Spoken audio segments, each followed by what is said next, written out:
You're listening to the Less Stress Lawyer Podcast, episode 21. Today, we're talking all about being resourceful, patient, and coachable. You ready? Let's go. Welcome to the Less Stressed Lawyer, the only podcast that teaches you how to manage your mind so you can live a life with less stress and far more fulfillment. If you're a lawyer who's over the overwhelm and tired of trying to hustle your way to happiness, you're in the right place. Now, here's your host, lawyer-turned-life coach, Olivia Vizacaro. Hi, my friends. How's it going? Is it just me, or can you hardly believe that it's almost the end of July? That is just blowing my mind right now. Two of my friends and I have this inside joke that every year when it hits August, they both always tell me that the year is over. They're like, Olivia, the year's come to an end. It's all done. And they don't even bother saying that it's practically over. They just tell me that it's completely over. And I always strenuously object when they say that. And if you're wondering if that is a hat tip to a few good men, yes, it absolutely is. I always say that. I strenuously object. Anyways, I always argue with them and tell them that the year better not be over because I've got a lot more I want to accomplish before the end of the year. And then we kind of all have a little giggle about it and we agree to disagree. So even though we've got lots of time left till the end of the year, which means we've got lots of time left to accomplish our 2022 goals, I still can't believe how fast this year is flying by. And maybe that's because most things have gone back to normal now since COVID, and the months seem to pass just a little bit faster than they did during quarantine times. It's either that or I'm just getting older, and that's just how it works now. The months go by a little bit faster, but they seem to be flying by. It's hard to say why that is, but they definitely are. I hope you've got a game plan for the rest of your 2022 in order to get you where you want to go. If your year isn't quite going as you planned for it to go, and you don't feel like you're making the most of your year, I've got something big in store for you. In the upcoming episodes, I'm going to cover some really meaty topics. They're the issues that absolutely plague my clients the most. I always refer to these issues as the 3 Ps: procrastination, people-pleasing, and perfectionism. And over the next several episodes, we're going to cover them in depth. I'm going to explain exactly why you do each one of those bad habits and how to stop. And if you really make strides in each of the 3 P areas, you're really going to transform yourself and ultimately transform your year. You'll be able to get out of your own way and stop letting procrastination, people-pleasing, or perfectionism present as obstacles or roadblocks that keep you from creating the results you want in your life, accomplishing the goals that you want to accomplish. So we're going to tackle those. If you struggle with them, I don't want you to beat yourself up. So many of my clients struggle with these issues. They're super common issues in the legal industry. And if we're being really honest, no one's ever taught us how to not procrastinate, how to not people please, how to not indulge in perfectionism.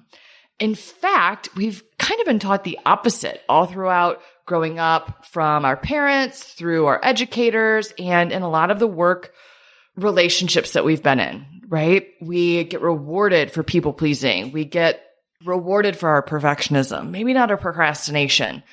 That's just a normal human tendency that we need to learn to work to untangle and unravel and unpack so you can move forward and solve for it. But these habits are really normal. They're just part of the human experience for most people, and we're going to unlearn these bad habits. There's a lot to unlearn, and it's no wonder we struggle with them if we've never learned how to stop engaging in them, but that's what I'm going to teach you over the course of the next several episodes. It's why I'm here. It's why you're tuning into this podcast. I've got you. All right. With that being said, I'm going to give you some advance warning to gear up. There's a lot to cover for each of those topics. All right. Like I said, we're really going to dive into some very meaty content. I'm super excited to do that, to dive into those discussions. I hope you are too. But with that being said, what I need to do, because those are meaty topics, I need to lay a foundation for you. And that's what this episode is for. I want to talk about the 3 essential qualities you need to possess in order to solve the problems you're facing and create the success you crave. Okay? What are those 3 essential qualities? They're being resourceful, patient, and coachable. Now, it took about absolutely everything in me to put those in that order because I really wanted to make this list alphabetical. But I gave some thought to doing that, and I truly believe it's more important and it serves you more for me to list them in order of importance. And even though I think all 3 of these qualities are essential to problem solving and being successful, I do think being resourceful is probably the most important item on this list of 3 qualities, okay? So that's why I wanted to start with that. If you approach any problem you have by exercising these 3 characteristics, you're going to make so much more progress than you would otherwise, all right? You will really wow yourself. So with that being said, I want to dive in and just go over these 3 qualities one by one, give you an understanding of what they look like in practice so you can identify, are you already doing these things or maybe you're not? What improvements can you make? And I'm also going to talk about what the opposite of these attributes looks like in your day-to-day life. So you can identify that as well if you're not being resourceful, patient, and coachable. Okay, let's go. All right. The first of the 3 essential qualities to solving problems and being successful is being resourceful.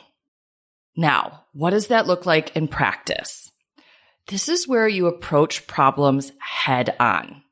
You figure out exactly what you don't know, and then you solve for it.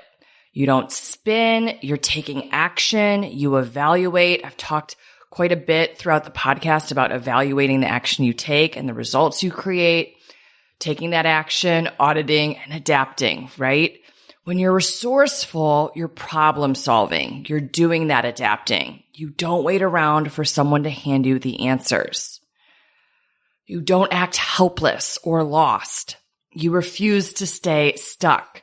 You approach every challenge with an I can figure this out mindset, right?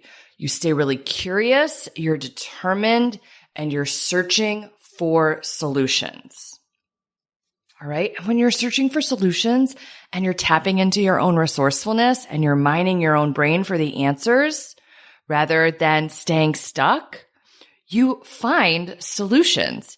You're able to come up with them and then you're able to implement them and you're able to get yourself the results that you want. Being resourceful is so powerful. All right. What are some signs that you're not being resourceful? You might frequently say or think things like, I can't do this. Nothing's working. I've tried everything. It's never going to work. I don't know how to fix this problem. I don't know the answer. I'm stuck. All right. If that's what your mental chatter looks like, it is laden with victimhood, you guys. We've got to clean that up. All right. If that's what's on your thought playlist most days, I hate to be the one to tell you this, but that line of thinking, it's remarkably negative. It's really helpless and very defeatist. And I know those are strong opinion statements, but this is the work I do with clients every single day. And I know that that line of thinking produces absolutely nothing positive. And we can't always spot it when we're in it. I recently pointed this out to a client of mine. I was like, do you know how negative your thoughts are? And I think they weren't able to see it themselves. But once I pointed it out, they were able to start creating awareness around how negative their thinking was. And why does that matter? Remember, I've told you this before, your thoughts create your results. So these thoughts, the ones that I just went through with you, they're going to just create more of the same. You're going to find yourself caught in a self-fulfilling prophecy. If you think you can't do it, you won't do it. There's that famous quote about whether you think you can or you can't, you're right.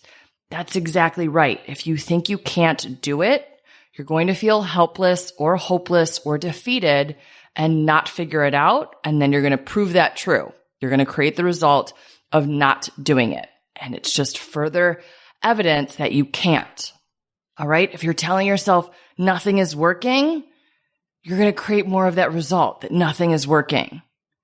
Telling yourself you tried everything, such a bad thought to think. All right. It is never true. There's always something else that you could try.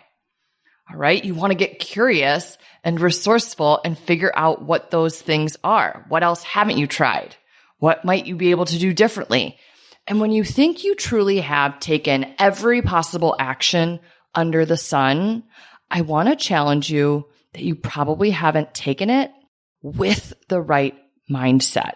You want to make sure you're taking belief-fueled action.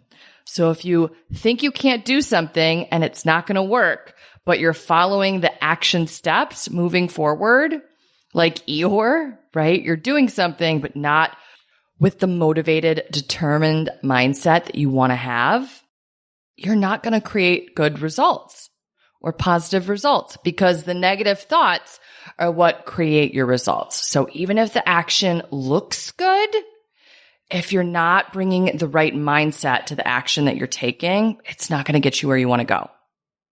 So don't think the thought, I've tried everything. There's always something else you can try. When you tap into your resourcefulness, you're able to find out what those things are. Same thing with it's never going to work. If you think that, I promise you, it's never going to work. So you want to clean up that thinking. I did a whole episode on indulging in I don't know. So if you missed that, make sure you go back and listen to that episode. It's so helpful. And this is such a common mindset problem that I see with my clients. But if you're thinking, I don't know how to fix this problem and I don't know the answer, and you're just staying confused and continuing to indulge in I don't know, you're just going to create more not knowing. All right. Again, that's a lot of helplessness there, not resourcefulness. So you want to change that to I can figure this out. Focus on what you do know, be very specific about what you don't know, and then tap into that resourcefulness and solve for it. And if you're thinking I'm stuck, you're going to stay stuck. So you want to be really careful about all of these negative thoughts. All right. They're red flags that you are not being resourceful. So if this is what your mental chatter looks like, you just want to catch yourself, put a pin in that, and ask yourself, what do I need to think to feel resourceful? What do I need to think and feel in order to be resourceful? Really tap into your resourcefulness, okay? Another key indicator that you aren't being resourceful is that you find yourself really hungry for the how. One of my coaches calls this indulging in how greed, and I love that term of art because that's exactly what this shows up like. We're really greedy and desperate for someone else to give us the how, for them to tell us how to proceed, to give us the roadmap moving forward. We don't want to figure it out ourselves. We just want someone to hand it to us on a silver platter. All right. And a lot of times what I see with clients is that even when they get the how, they still keep asking for more hows.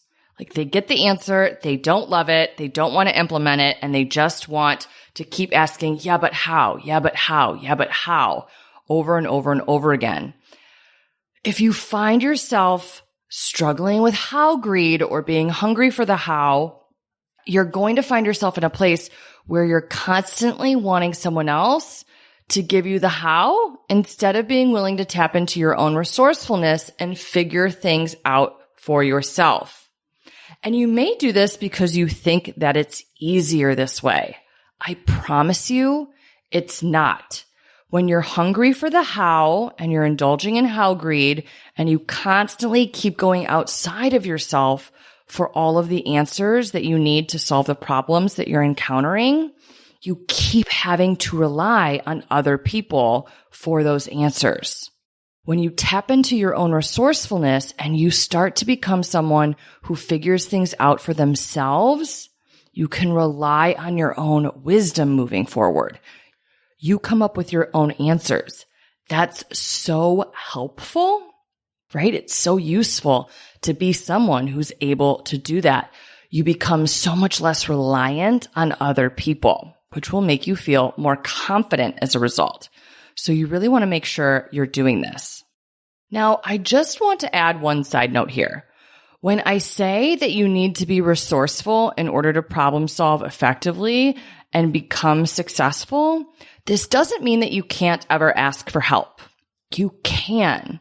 Sometimes being resourceful is identifying the people around you that may have the answers that you don't have and utilizing them to the best of your ability. But what I want to make sure that you aren't doing is showing up and being what one of my coaches calls an ask hole. All right? Where you keep asking someone for advice, guidance, the how, answers to the problems that you're facing, and then they give you that guidance, and then you don't implement it. All right? You either keep asking, like I just described, or you ask them for guidance, they give it to you, and then you just do absolutely nothing with it.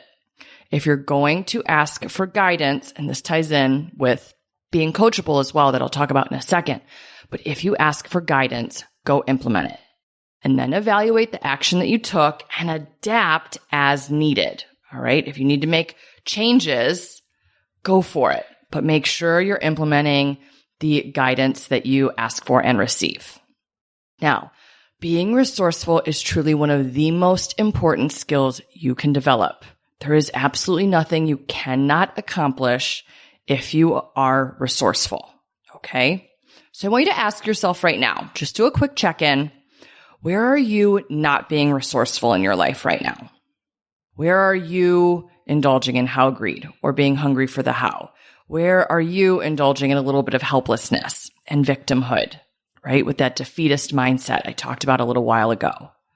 Where are you not being resourceful?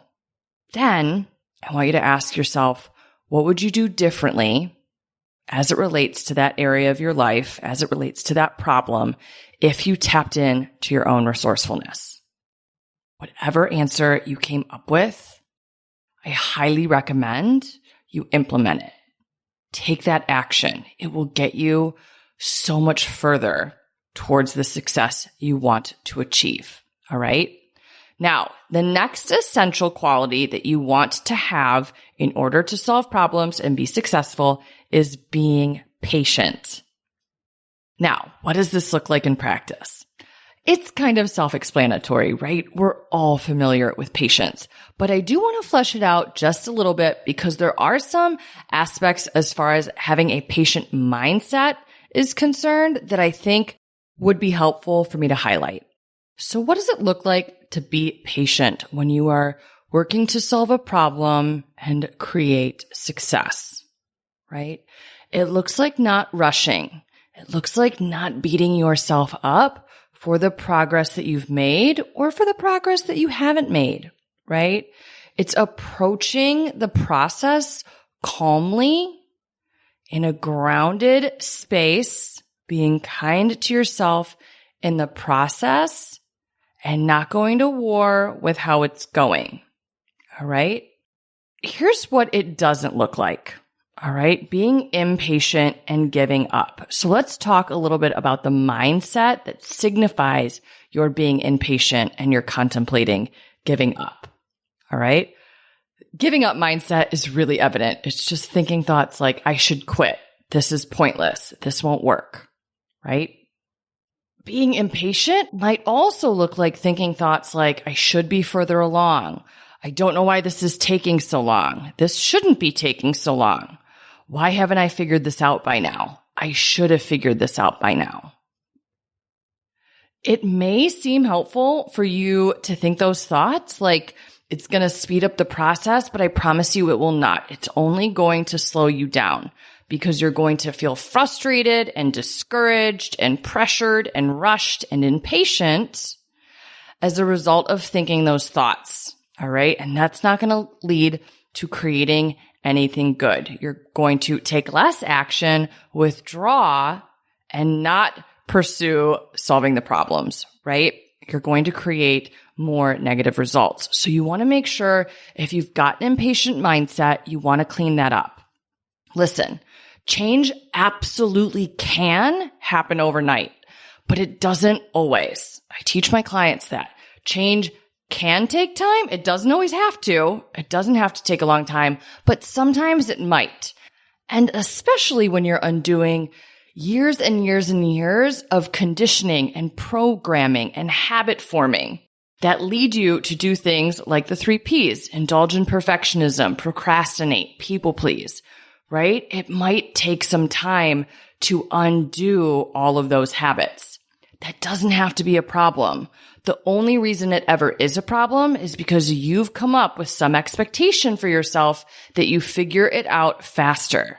If you adjust your expectation and you approach yourself with a little bit more grace and kindness, you won't have that same urgency. You won't have that same impatience. Now, what kind of mindset do you want to cultivate instead in order to be patient? I love approaching problem solving with the mindset of I will not quit this no matter what. I will figure this out no matter how long it takes me. One of my other favorite thoughts, I'm willing to be bad at this for as long as it takes me to learn how to do this. Remember, you're learning a new skill, and learning new skills doesn't always happen overnight. That doesn't mean anything's gone wrong. All right? Thinking this is going to take me as long as it takes, and that's okay. I also love thinking I'm exactly where I should be in this process. It's totally fine for me to be right where I am. Nothing's gone wrong. Okay? So you want to make sure you're practicing patience with yourself for the progress you're making, maybe for the progress you haven't made yet. All of it's fine. You will eventually get there so long as you show up in a patient headspace and you don't allow yourself to entertain the option of quitting. All right? Take quitting right off the table and be patient. Stick with it. All right. The third and final essential quality that you want to make sure you possess in order to solve your problems and be successful is being coachable. And this is one of the skills that I really teach my clients to develop as we work on all of the items that they want to work on during the course of our coaching work together, right? All the problems that we want to solve, all the habits that they want to remedy, all of the goals that they want to work towards and accomplish. You want to make sure you're coachable. Now, what does being coachable look like? How do you do it? When you're encountering and dealing with a problem that you're facing, being coachable looks like, first and foremost, humbling yourself that you don't have all of the answers. All right? So after you've tapped into your own resourcefulness and you've tried some things on your own, you may be coming up short. That's okay. You want to humble yourself and admit that you don't have all the answers and that you might not be able to see your blind spots. You might not know what you're doing wrong, and you want to ask for coaching. But before you ask for coaching, you want to make sure that you're not coming into being coached and into receiving feedback or guidance with an arrogant attitude, thinking that you know better than the person who's giving you the guidance. You want to make sure you come in with some humility in a grounded place, not thinking that you've got this all figured out. All right. So you want to humble yourself. Now, I'm going to speak from experience here. When I learned how to develop business and market myself, I didn't do this at first. I didn't humble myself. I thought that I could figure it out on my own, that I had all the answers in this head of mine. And when I first hired my business coach, I joined her entry-level program. I watched a lot of the module videos in her program and I didn't apply them. And very candidly, I told myself, this is silly. It's stupid. It won't work. I really came with an arrogant know-it-all energy. I thought I was too good to do it her way. I thought she probably didn't know what she was talking about. I just didn't want to like her methodology. It felt foreign to me. It felt awkward. I didn't want to do it. So instead of humbling myself, I judged it and didn't implement it. All right. All I ended up doing was prolonging my success by doing this because I didn't show up in that program very coachable in the beginning. Now, as months went by and I watched a bunch of other people start getting results and making a lot of money, I finally got to the point where I was willing to humble myself, admit that I didn't know how to market myself or sell coaching. And I submitted to the process. I opened my mind, I humbled myself, and I started implementing what she taught. And everything started to shift. So you want to make sure that you're coming to problem solving and you're coming to work through these issues, like the 3 Ps that we're going to talk about, kind of from a humble perspective, rather than coming in like you know the answers, you've got it all figured out.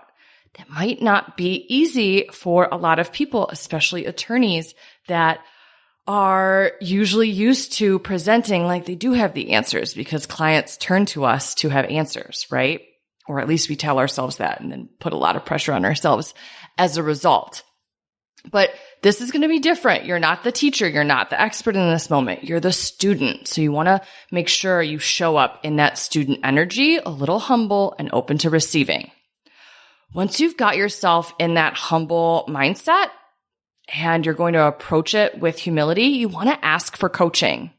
You don't want to be stubborn and just try and figure it out all on your own. Again, sounds a little bit counterintuitive to being resourceful. I get that, but these 2 things can really beautifully coincide. All right.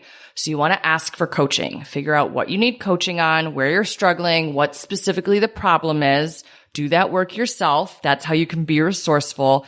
And then ask for specifically what you're struggling with. Get help with that. Then being coachable looks like submitting yourself to the process.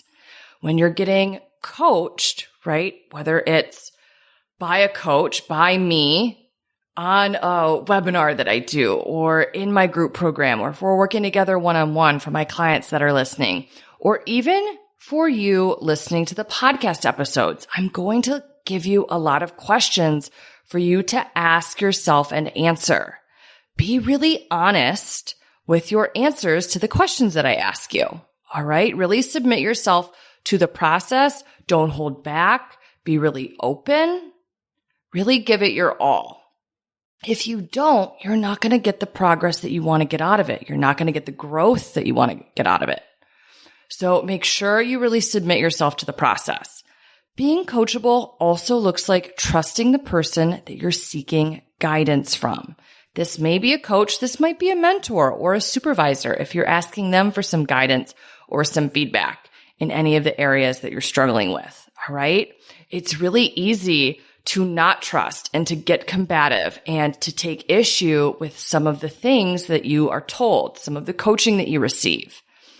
And it's easy to slip into the me versus them mindset with this and thinking that you guys are on opposite sides of an issue and that you aren't aligned as far as your best interests go. I promise you, especially working with a coach, but even the people that you talk to and seek guidance from, tell yourself and really work on establishing trust that that person is on your side, that they have your best interest at heart, that they want the same things that you want. They want to see you be successful. I want all of my clients to be successful. I want you to be successful if you're listening to this podcast, right?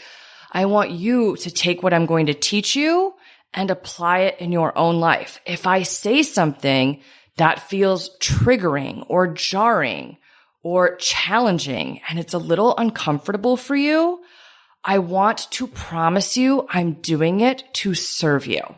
I am on your side.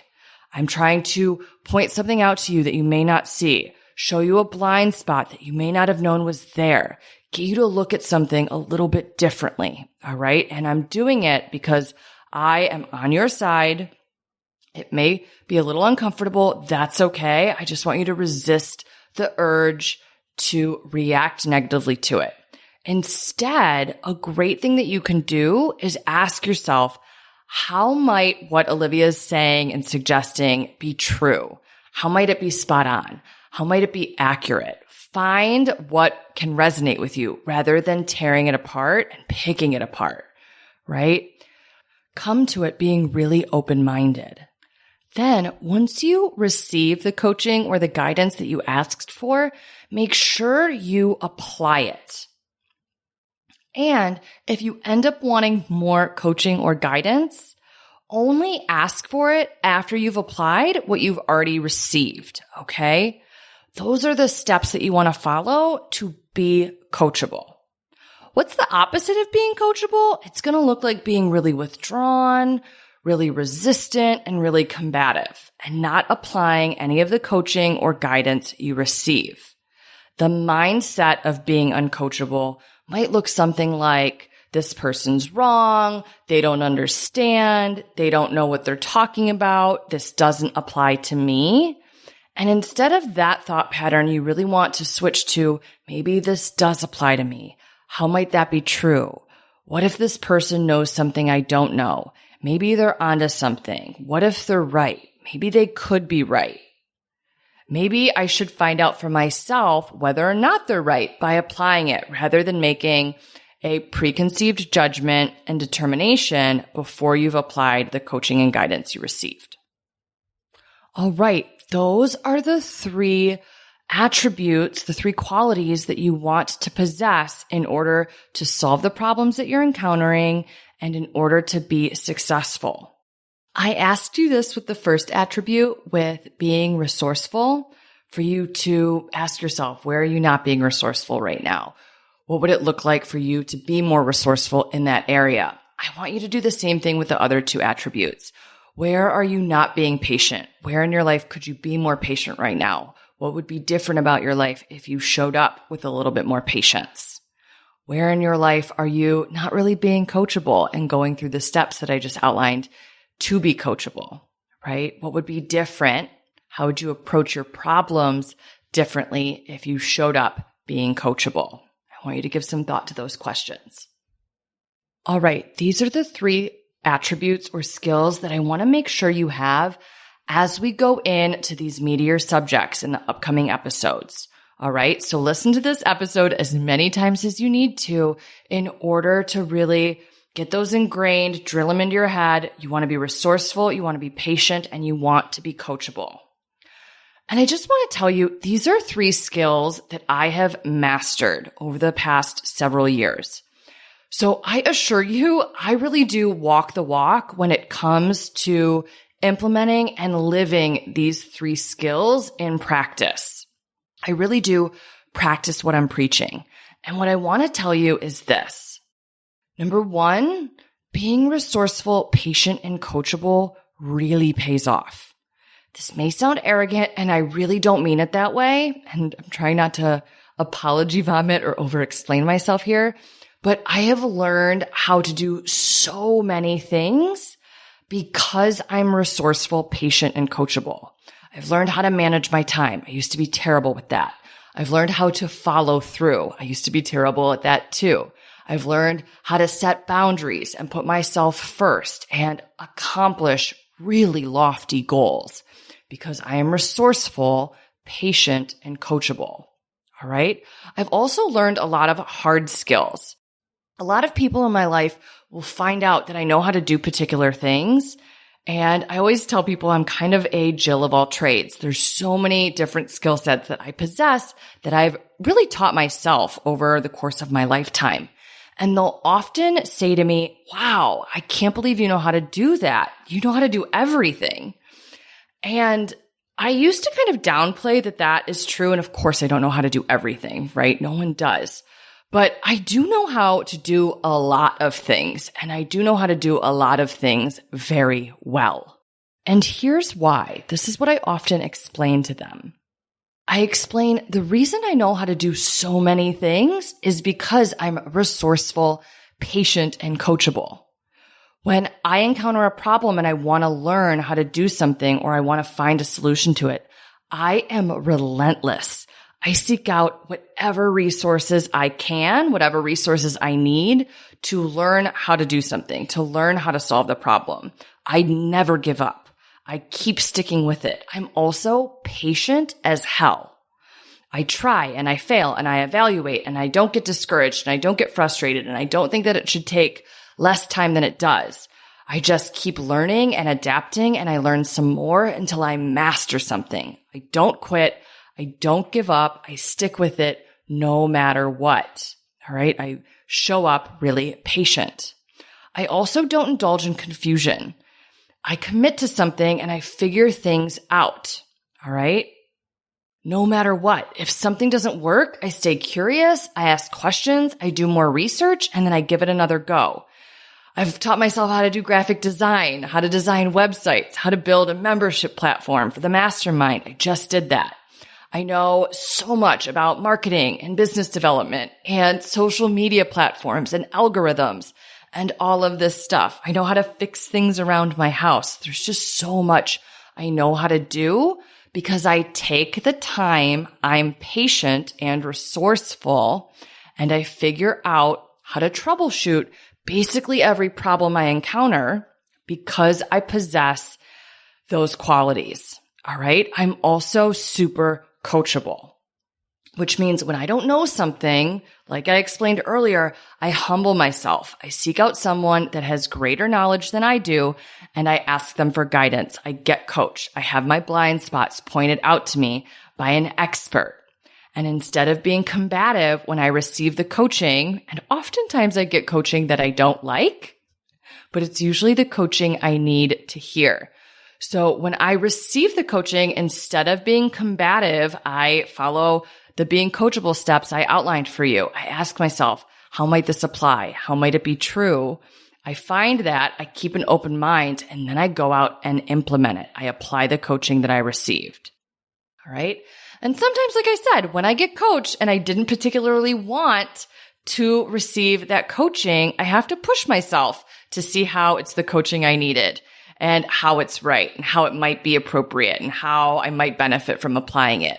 And then once I've figured out, that's my work, I figure out how it applies to the situation I'm dealing with, even if it doesn't seem like it should apply. From there, I go out and I implement it. When I do that, I basically always find the wisdom that I was meant to receive.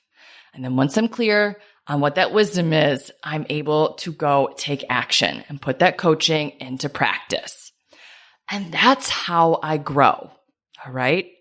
And when I've done that, I go back for more. I go back for more coaching. I tap into my resourcefulness. I mind my own brain. I stay patient and I keep operating from those three qualities, from those three attributes. I bring them with me to every goal that I set for myself and every problem that I aim to solve. Developing these three skill sets has been absolutely essential to my problem solving and growth. And I promise you, they're going to be essential to yours as well. They're the exact same skill sets that you're going to need to take with you as you approach problem solving for the 3 Ps, for fixing your procrastination habit, for dialing down your people pleasing, and learning how to no longer indulge in perfectionism. All right. They're the skill sets that you're going to need to grow into the next version of yourself. So if you're ready to practice what I'm preaching and apply these qualities to tackling the 3 Ps, let's go. All right. We're going to cover it in the next several episodes. I can't wait. Until then, have a beautiful week and I'll talk to you in the next episode. Thanks for listening to the Less Stressed Lawyer podcast. If you want more info about Olivia Vizzacaro or the show's notes and resources from today's episode, visit thelessstressedlawyer.com.